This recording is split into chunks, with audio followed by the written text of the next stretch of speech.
Assalamualaikum warahmatullahi wabarakatuh. Ikhwan wal akhwat fiddin, bertemu lagi bersama kami Mukhtalifun Alwan. Di momen menjelang Idul Adha ini, kita akan membahas tentang serba-serbi Idul Adha. Kalau sebelumnya kita bahas tentang para pelaku sejarahnya, yaitu yang bermula dari RT-nya Ibrahim oleh Pak Kus waktu itu. Nah, kali ini kita hadirkan ustadz favorit kita yang sudah lama tidak bersama kita, yaitu Ustadz Hero, yang akan membahas tentang bagian atau sisi lain juga dari Idul Adha nantinya. Apa yang akan kita bahas? Langsung saja kita sapa Ustadz Hero. Assalamualaikum Ustadz. Waalaikumsalam warahmatullahi wabarakatuh. Lama nggak kelihatan. Iya, lama nggak kelihatan. Kayaknya lagi ada proyek yang dikerjakan ya. Ya lagi agak sedikit sibuk aja gitu ya. Memang karena kesibukan Ustadz ya. Ya, Alhamdulillah, tapi disempat-sempatkan ini ya. Insyaallah. Untuk Ikhwan wal Akhwat yang udah nanyain Ustadz Hero. Setelah kemarin rame di Ramadan, kali ini kita hadir di momen Idul Adha Ustadz. Ya, insyaallah. Ya. Jadi ya, monggo lah Ustadz, kira-kira kita mau bahas apa nih Ustadz? Saya pikir kalau bab fikihnya udah cukup banyak ya. Ya, udah banyak. Udah banyak yang membahas tentang jenis hewan kurbannya, tata cara pelaksanaannya, saya pikir udah cukup banyak. Dari sisi sejarahnya juga kayaknya baru ya di video kemarin ya. Saya lihat ada itu diangkat ya, sudah cukup lah saya pikir. Tapi ada satu sisi sejarah juga yang itu juga sudah sering diangkat sih, bahwa kurban ini adalah sebuah ibadah yang cukup tua.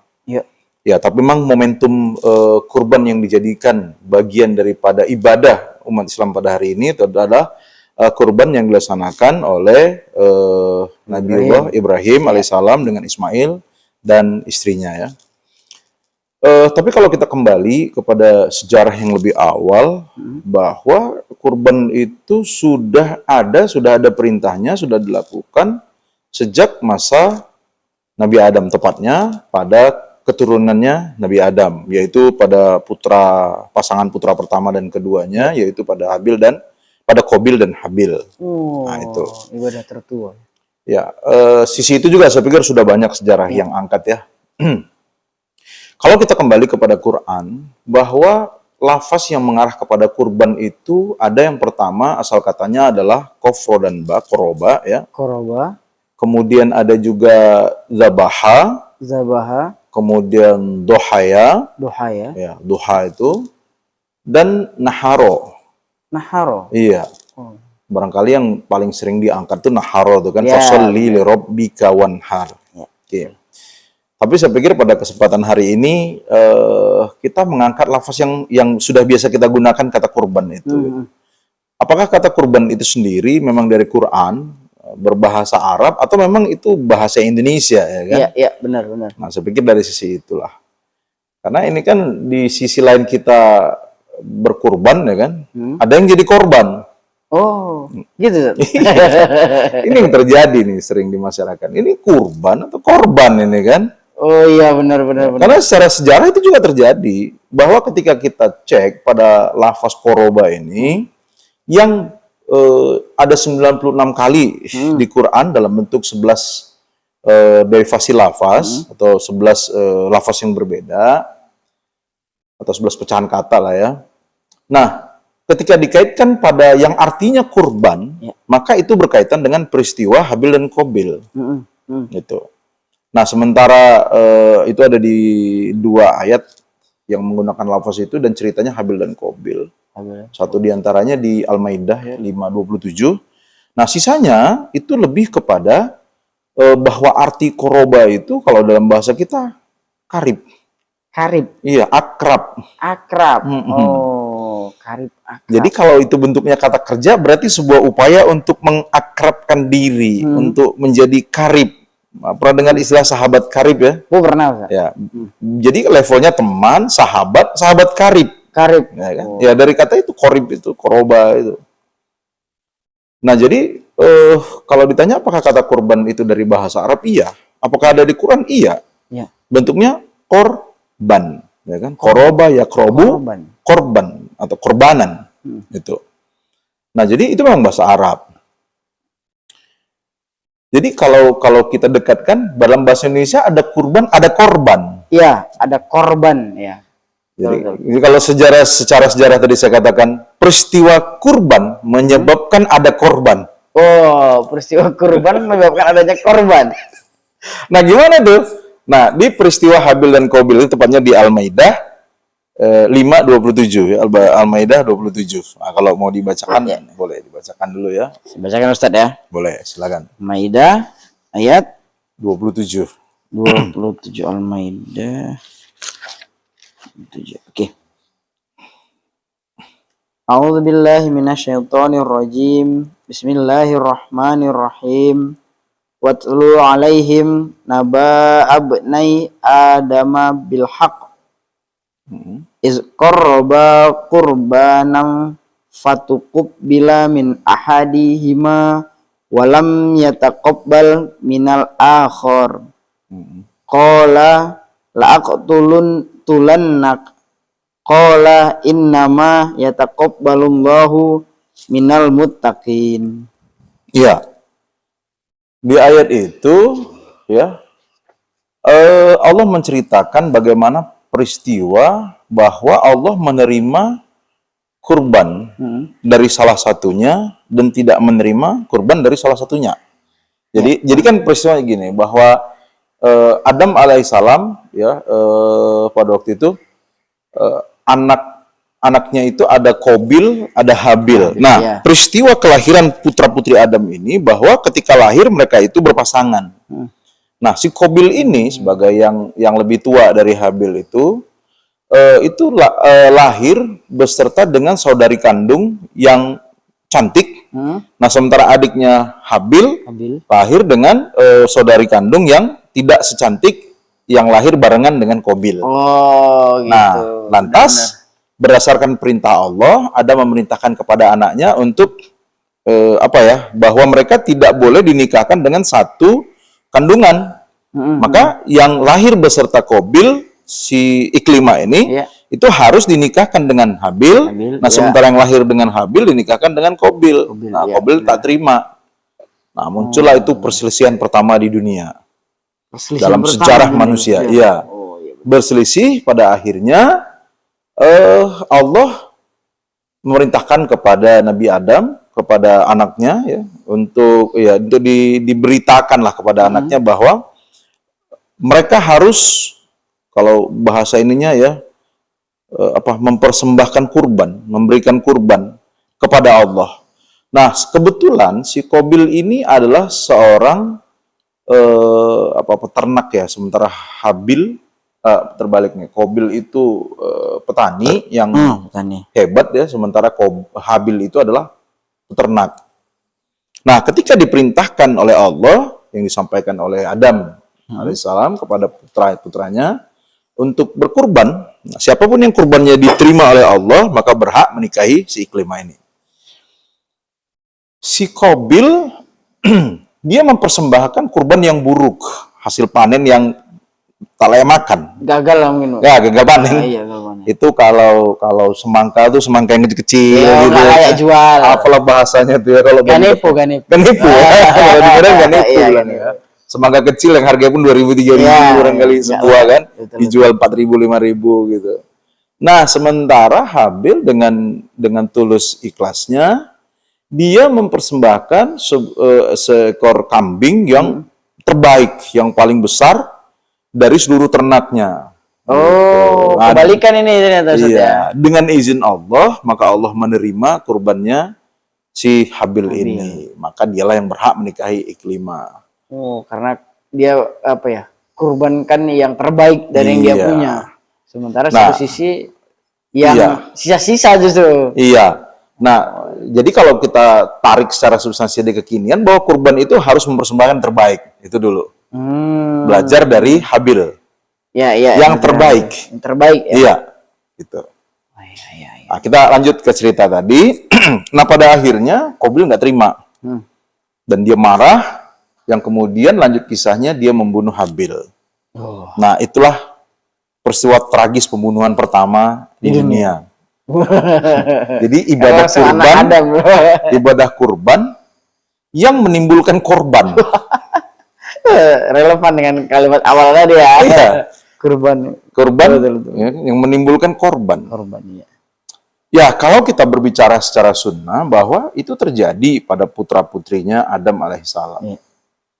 Lantas apakah itu juga seyogianya atau pantas terjadi di hari ini? Ya artinya bahwa kita harus belajar gitu. Iya. Bahwa tidak seyogianya kurban itu menimbulkan korban. Lantas apakah di kondisi kekinian orang berkurban menimbulkan korban? Kalau menurut Hakim terjadi nggak kurban menimbulkan korban? Kalau sekarang sih kayaknya enggak. Enggak ya? Enggak. Enggak sampai pembunuhan. Iya, benar. Tapi ributnya, bertengkarnya pihak panitia dengan BKM, dengan penyelenggara, dengan penyembelih. Bukankah itu korban? Iya, benar.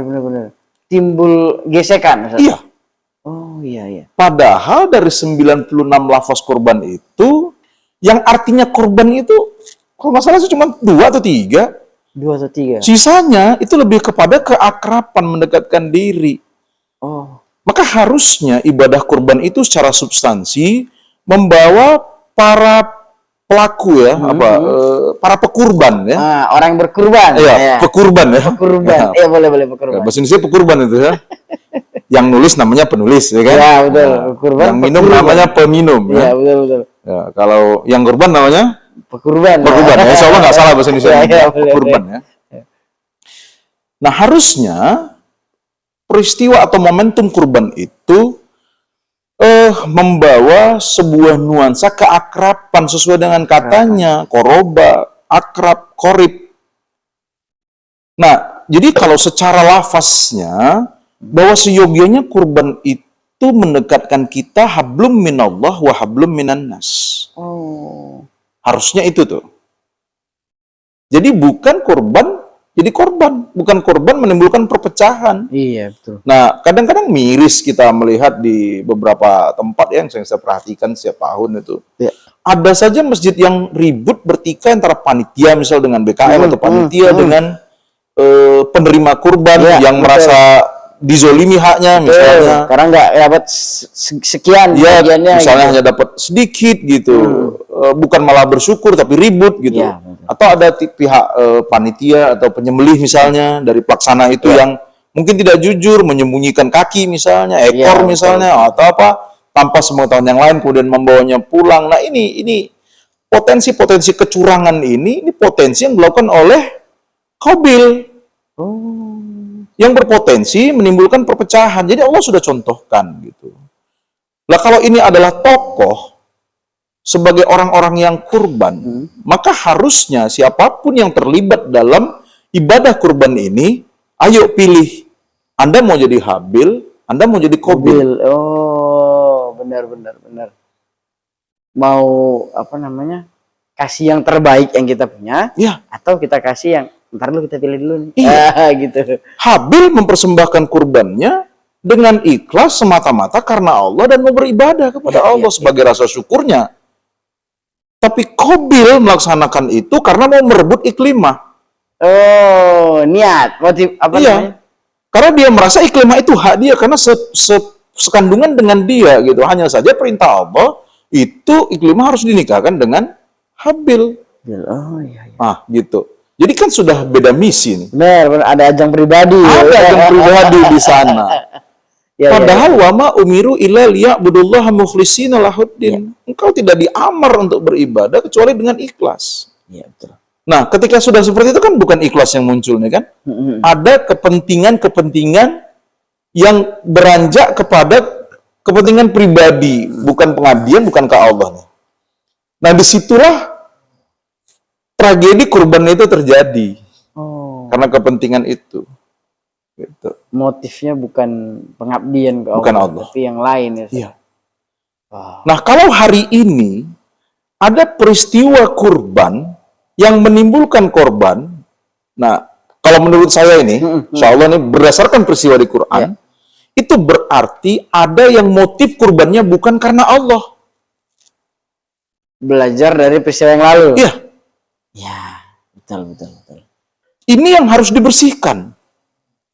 Pekurban tadi, coba cek lagi gitu. Iya, pekurban, panitia kurban, termasuk pemotong, tukang cincang dan lain-lain itu semua Motifnya apa gitu. Iya.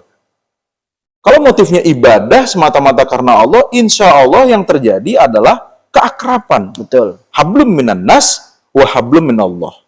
Sepakat saya. Itu dia. Terjalin keakraban dia dengan sesama manusia yang ada di situ, baik si pekurban, penyembelih, pencincang, pembagi, dan lain-lain, yang membuat mereka semakin akrab dengan Allah pada akhirnya. Betul. Itu sebenarnya substansi dari kurban itu. Tapi hari ini kenapa banyak muncul keributan hampir setiap tahun, bahkan di banyak masjid selalu terjadi seperti itu. Ya, betul. Fenomena kekinian memang gitu, Ustaz. Berarti satu di antara sebabnya itu adalah motifnya, motivasinya, atau ya ini ajang pribadi nggak nih, ada ngambil nggak, kira-kira gitu saya.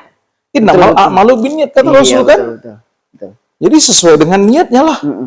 Kalau niatnya ikhlas, dapatnya Allah, ya dari Allah dapatnya. Ya, tapi kalau dia targetnya memang untuk menjalankan perintah Allah. Nah, pertanyaannya, ada nggak orang yang kurban bukan karena Allah? Ada. Ini yang biasa apa ya? Secara finansial mampu. Ya. Gengsi kalau enggak kurban. Kenapa? Karena dia udah punya mobil. Ya. Dia sudah punya rumah, kan gitu. Mungkin anaknya kuliah di luar negeri, tapi berkurban nggak sanggup. Nah, jadi untuk ngakalinya biar nggak malu kali lah, ya kan? Ya kurban lah dia. Nah, motifnya ada lain ini. Kurban karena motifnya menjaga image pribadi. Padahal bukan seperti itu. Benar. Itu tadi berpotensi untuk menimbulkan korban. Iya, ini berpotensi menimbulkan korban karena menimbulkan korban. Kenapa? Ada sesuatu ketidakikhlasan di sana yang Allah jadi nggak ridho. Maka pada akhirnya muncul potensi keributan di sana. Iya, benar. Tapi kalau semuanya ikhlas, semuanya karena mengabdi kepada Allah, semuanya dalam semata-mata dalam rangka ibadah, insya Allah tuh mulus saja. Banyak di masjid yang tidak ada peristiwa macam-macam, tapi mulus, semua happy, semua senang, terus muncul keakraban, kedekatan. Nah, seperti itu. Nah, termasuk juga si penyembelih. Ya, kalau kita boleh cek, itu kan si penyembelih dapat upah dari menyembelih itu. Nggak ada tuh yang mau digratisin itu, menyembelih kambing atau lembu itu. Hitungannya ratusan ribu itu per satu kambing, bahkan untuk per satu ekor lembu itu sampai 1,5 juta barangkali ya. Saya kurang tahu berapa, tapi kurang lebih kalau sapi, kalau kambing tuh sekitar 200-an ribu per ekornya kalau nggak salah saya itu. Ya, tergantung tempatnya gitu. Nah, saya pikir, nah jangan-jangan si penyembelih ini karena uang, lagi-lagi bukan karena pengabdian kepada Allah. Oh, termasuk si penyembelih juga? Ya, iya. Oh iya. Terus juga si tukang cincang tadi, jangan-jangan dia datang mau jadi panitia cincang, ya hitung-hitung lumayan dapat daging lebih misalnya. Lumayan, motifnya bawa pulang daging. Iya, motifnya dapat kaki yang barangkali nggak diambil orang, diambil misalnya. Iya, benar. Ini yang harus dibersihkan gitu. Artinya bahwa potensi-potensi seperti ini itulah yang berpotensi menimbulkan perpecahan, yang menimbulkan ketidakakraban. Makanya kan di ayat Al-Maidah 27 tadi, ujungnya apa? Allah menerima dari yang satunya dan tidak menerima lam yataqabbal yang dari satunya, gitu kan? Min ahadihima. Gitu ya? Tidak menerima dari yang satunya lagi. Yang satu diterima, yang satu enggak. Tapi ujung ayat itu, nah ini yang keren nih ujung ayat itu. Iya. Coba dibaca penggalan terakhirnya tuh. Qala innama yataqabbalullahu minal muttaqin. Iya, innama yataqabbalullahu minal muttaqin. Sungguhnya Allah hanya menerima dari al-muttaqin. Balik nih. Ya. Muttaqin itu kan dari kata takwa tuh kan? Iya, betul. Iya. Muttaqin. Sudah menjadi al-muttaqin itu sudah jadi pelaku-pelaku takwa itu. Orang-orang yang sudah level ketakwaannya memang betul teruji. Nah, ini kalau kita kembali kepada kajian Ramadan kemarin, ujung dari Ramadan la'allakum tattaqun. Benar. Iya kan? Ya. Kemudian dilanjut dengan kemarin ya. Dan hari ini adalah masih lanjutannya bahwa kurban itu juga harus berlandaskan ketakwaan. Wah. Artinya orang-orang yang takwa di Ramadan tadi, kalau benar takwa, dia akan menjadi al-muttaqin di sini. Nah, dengan apa? Dengan itu tadi. Bagaimana dia? Bahwa ada dua peristiwa, ada Habil, ada Qabil, dia di mana? Iya. Disitulah salah satu ketakwaannya. Oh, aku mau jadi Habil nih, yang tulus, yang ikhlas, yang semata-mata mengabdi kepada Allah. Dan itu membutuh ketakwaan. Bahwa salah satu arti ketakwaan itu kan dia cermat, dia teliti, dia hati-hati, ya kan? Dia tidak serampangan memutuskan, memilih, ya kan? Begitu kan? Betul. Nah, sehingga dia cermat, dia cermati kurban dia itu, dia hindari hal-hal yang bisa membuat ibadah kurbannya itu tidak bernilai di hadapan Allah, itu dia hindari. Ya, betul. Itulah ketakwaan yang sebenarnya. Itulah ketakwaan yang sebenarnya. Iya. Waduh. Makanya kan di ayat lain Allah mengatakan wala dima'uha wala luhumuha. Bukan daging, bukan darah yang diterima. Ya, walakin taqwa minkum, tapi takwa kamu yang diterima oleh Allah. Jadi murni bahwa ibadah kurban ini ada ibadah yang harus dilaksanakan dengan nuansa penuh dengan ketakwaan. Ya. Cermat, teliti, hati-hati, tidak sembrono. Nah, sehingga ketika dia beribadah, itu lepas dari segala macam egoisme pribadinya, aba anaknya, apalagi rasa hebatnya, atau karena malu, karena segala macam. Nggak ada, bukan itu. Memang semata-mata dia mau mengabdi kepada Allah. Semata-mata sebagai rasa syukurnya kepada Allah. Itu. Nah, kalau kurban itu, siapapun pekurban, pelaksana, panitia, dan lain-lain, itu semua berlandaskan ketakwaan. Insya Allah kurban itu mendatangkan keakraban. Baik hablum minan nas maupun hablum minallah. Tapi kalau ada misi-misi pribadi di dalam, apakah keuntungan pribadi, cari nama, takut tidak dipuji oleh orang, ingin dipuji oleh orang, atau takut malu di hadapan orang karena dia orang kaya, dia harus berkorban. Terus si pemotongnya juga karena mengharapkan uang, kemudian panitia pencincang juga karena bukan tulus ikhlas karena Allah, tapi karena ada sesuatu di luar daripada itu. Ada kesepakatan biasanya. Yes. Jadi ada sesuatu yang dia selain daripada Allah, min dunillah. Iya, betul. Ini yang bahaya ini. Karena sudah lain daripada ke Allah.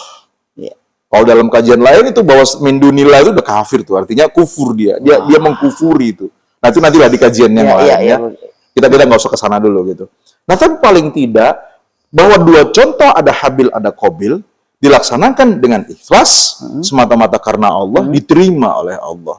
Tapi yang punya misi-misi duniawiyah, kepribadiannya dia, ke arah pribadinya dia dan lain-lain, itulah yang berpotensi menimbulkan korban. Pada akhirnya si Habil lah yang jadi korban. Itulah korban yang berakhir korban. Ya.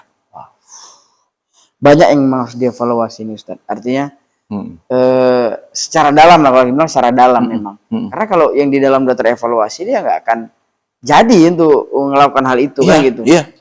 Bahwa tadi nggak cuman pekurbannya kan gitu. Tapi juga bahkan sampai yang motong juga niatnya itu ya lillahi ta'ala gitu. Niatnya berkurban ini gitu. Aku kasih hal yang terbaik, barangkali bukan dalam bentuk kambingnya lah yang si motong ini, Ustaz.